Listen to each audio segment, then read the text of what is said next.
How do you feel about the word honesty? When you think of people that you involve within your life and that the trust that you're willing to extend to them, isn't that based off of truth and transparency? Meaning, you can rely on them to always be honest with you, no matter what.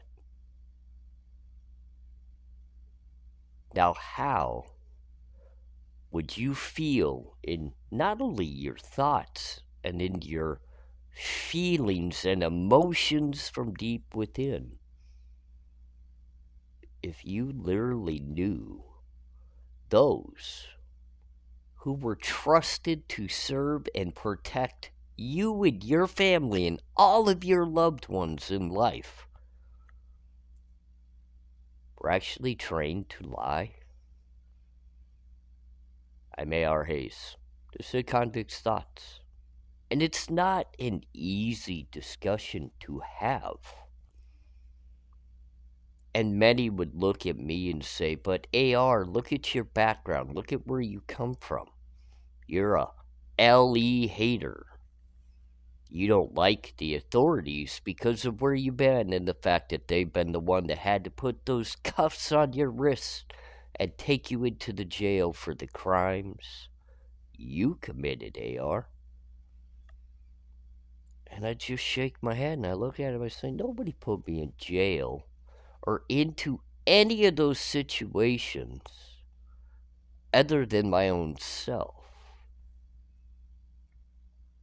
I was not a perfect individual growing up. A lie was very easy for me to tell. I was good at deceiving and manipulating the view of people to the point that they actually believed something I had to say when it was factually so far from the truth. It was ridiculous. But let me tell you, sometimes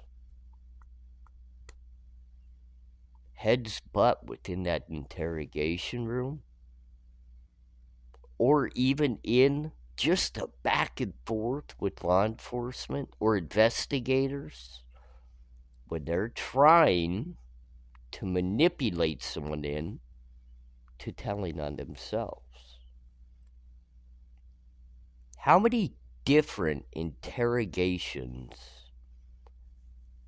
have you sat there and caught how many lies were being told in that room?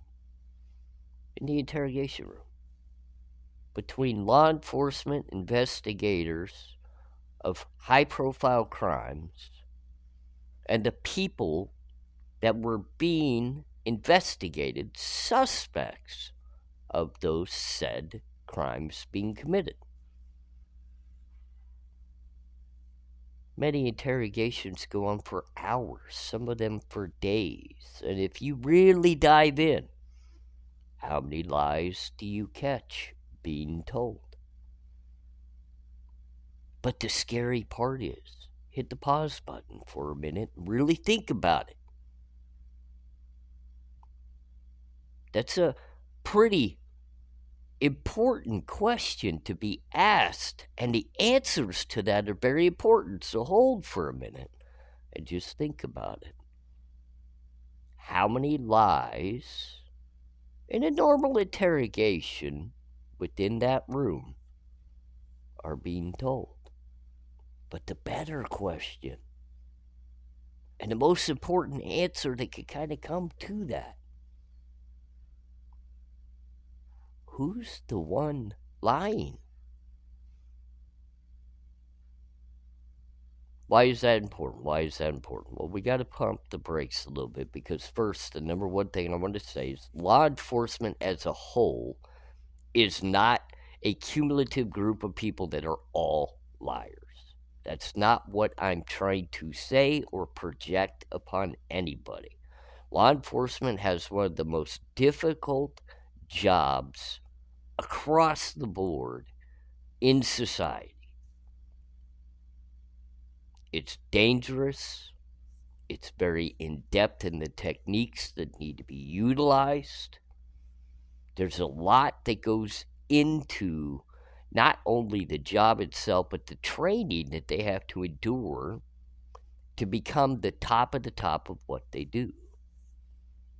Now, the problem within that, and I've spoken about this before, is law enforcement is not a job for all.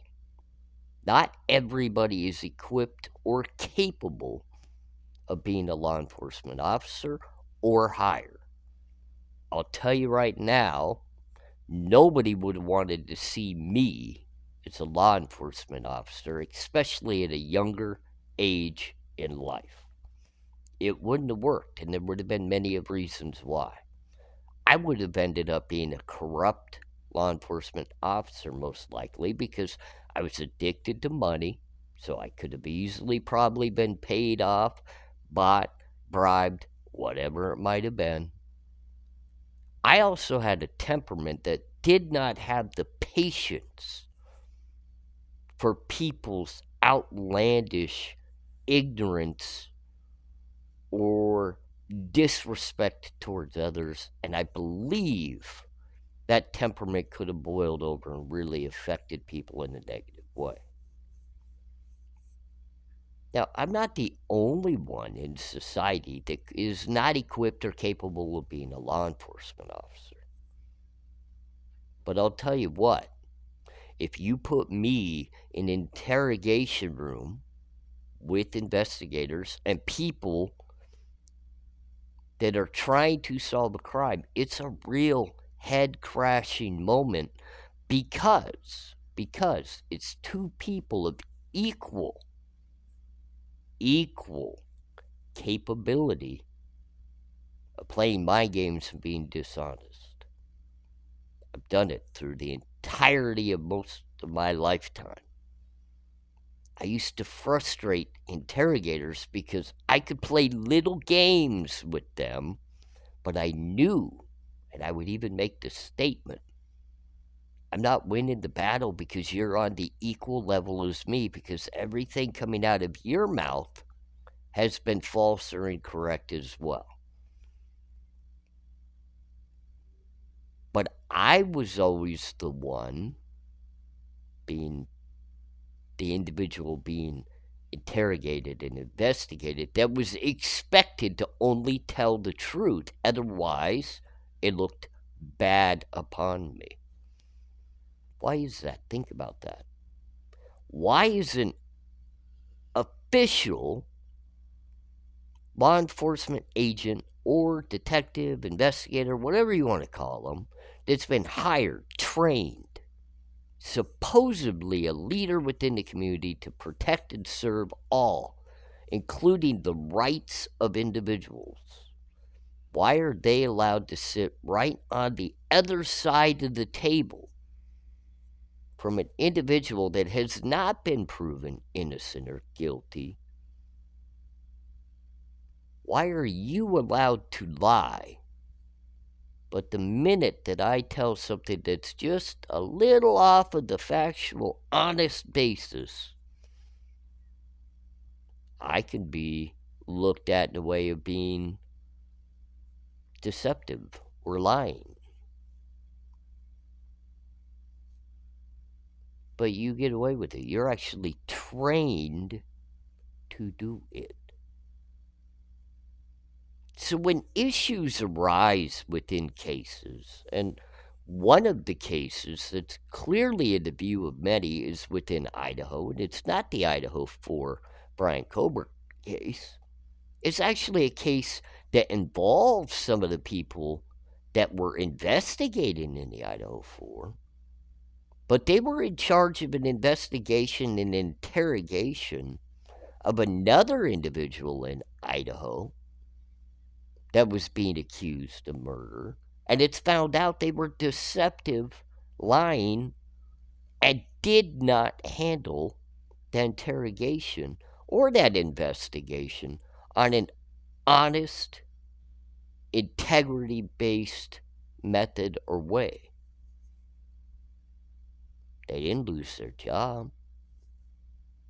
Heck, it doesn't even really show that they were punished for what they did, even though it almost cost an innocent man his life.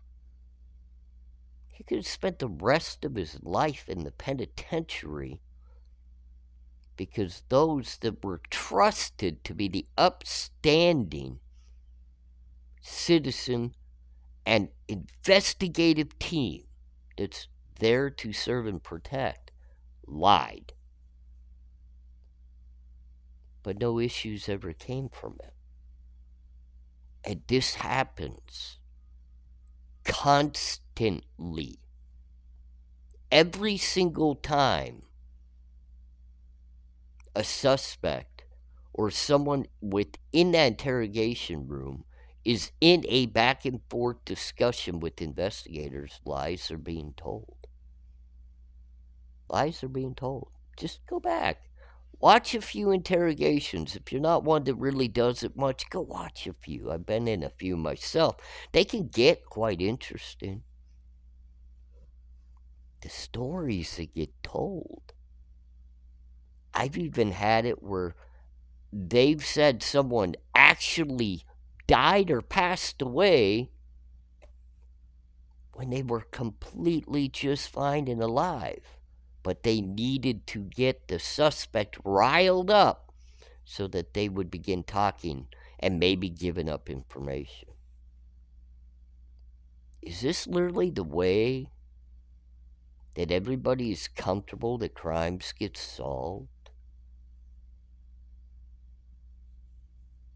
Is this the way to treat people that have not been convicted or found guilty of anything as of yet, but we should be able to be tricked, lied to, manipulated to get the answers that fits a narrative that could help solve a crime that's being investigated? I don't know how many of you actually out there realize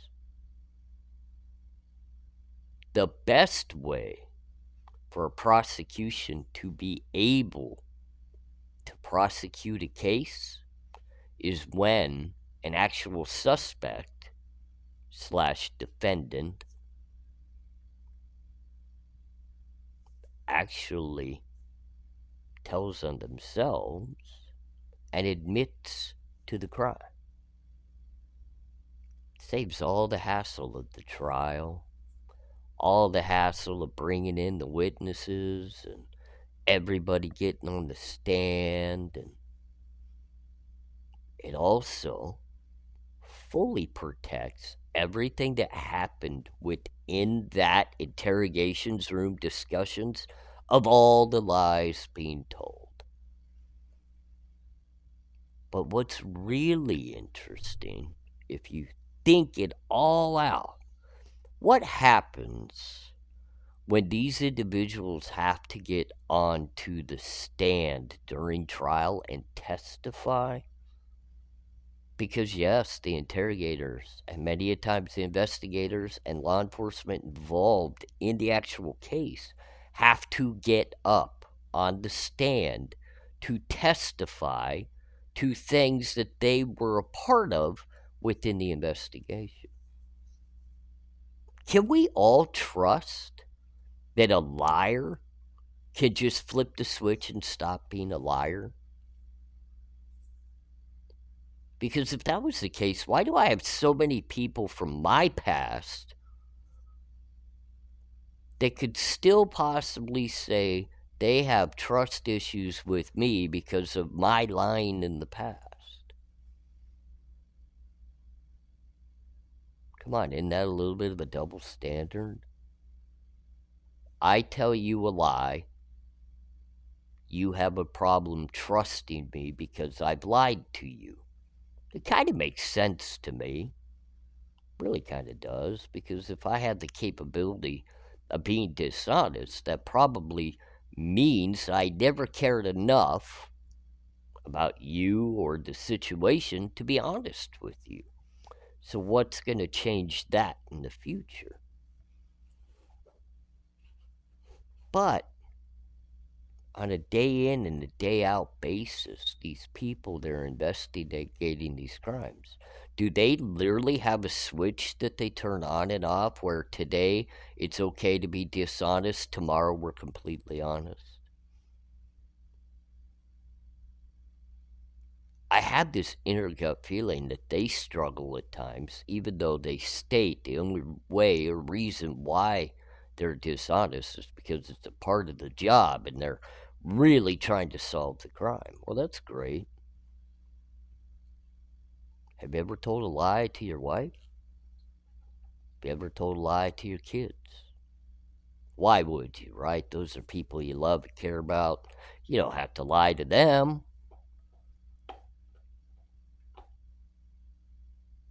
Did you ever lie on the stand in front of a jury?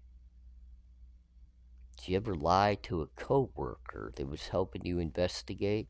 Did maybe the two of you cooperate and create a lie that now both of you have to find a way to stay true to?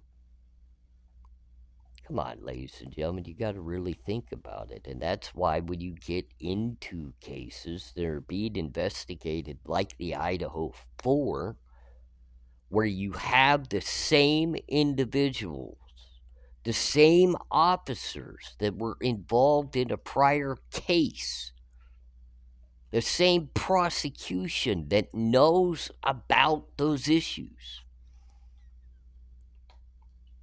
Why? Because they're all getting ready to go on trial here in March on those accusations and more. And more. There's more. But these individuals can turn that light switch on and off, right? They only lied in the one case, but they would never lie in the Idaho 4. It's not possible. They would never do it, ladies and gentlemen. That's why it's unnecessary. They don't need to have body cam footage. They don't need to have audio recording. They don't need any of those things in the Idaho 4. They don't need to turn them over to the defense as discoverable evidence because they are upstanding people with the switch that goes on and off that they can lie yesterday, but they're fully honest today.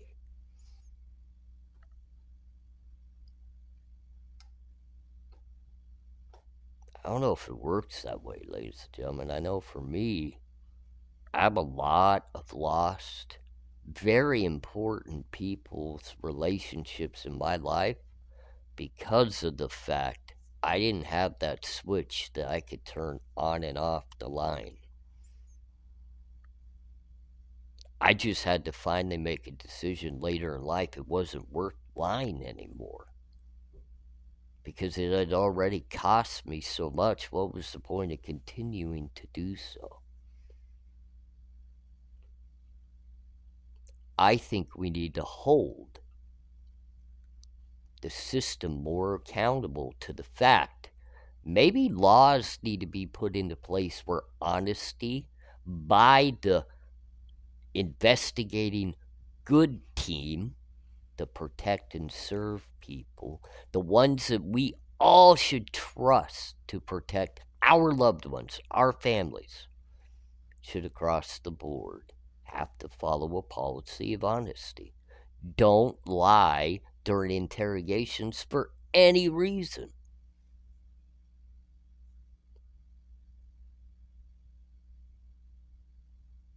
I think it would be a good thing to go. They could maybe protect the integrity of cases a little bit more and help with the questions by people like myself that have been there and sat through that and had to endure the end result of sitting either in the defendant's chair at a trial or just go ahead and sit in my jail cell because I admitted to my own crime. Because I knew the back and forth, the lying back and forth was only going to end up negative for one of us. And it was going to be me. Even if I won that head to head battle within the interrogation room, The minute they proved I told a single lie, it was over. So, ladies and gentlemen, I know, let's not law enforcement bash, but we do have to look into things they do and say, because it's not always on the up and up. I'm A.R. Hayes. It's Convict's Thoughts. Not just talking Idaho 4. It's every case. Every interrogation room. Every single time. Hope you're having a great day. Another one with A.R. Hayes and